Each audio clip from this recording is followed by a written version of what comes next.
আমরা কোথায় যাচ্ছি? বললে গণপতি কিনতে। আমরা গান্নু কিনতে যাচ্ছি। গান্নু আসবে আমাদের বাড়িতে। বুধবার দিন গান্নুকে আমরা পুজো করব, তাই আমরা গান্নু কিনতে যাচ্ছি। চলো।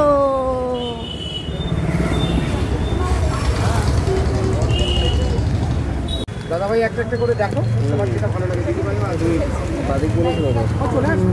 আর দেখাতে হয় না। তোমার এখানে ডান মানে আমার এখানে আসবেই। দেবার কোনো বিরক্তি তুমি তাই না? এইটা না, কিন্তু এত বড় এটাও না, এটাই তো বাদিক হয়ে আছে। ওই তোমাদের একটু আচ্ছা আচ্ছা একটু বেশি হয়। ভালো ভালো। এই দোকানটা থেকেই কেনা, কিন্তু এখানে আমার গানু ঠিক পছন্দ হচ্ছিল না। গানুর চোখগুলো যেভাবে আঁকা ছিল, মনে হচ্ছিল খুব অ্যাগ্রেসিভ হয়ে আছে, গানু আমার ওপর খুব রেগে আছে। তো তাই জন্য এই দোকান থেকে আর নিইনি, অনেক দোকান ঘুরে নিলাম।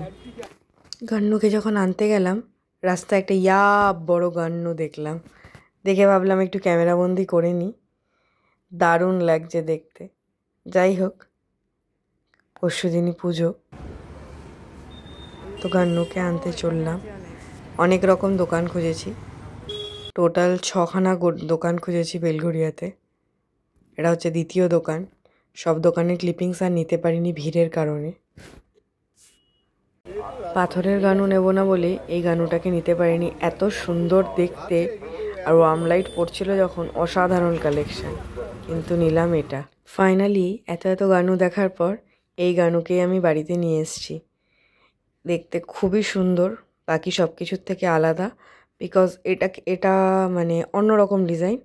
দেখে এটা মানে সিঙ্গেল পিস হিসেবে বিক্রি হচ্ছিল, এটা কোনো ওজন ধরে নয়।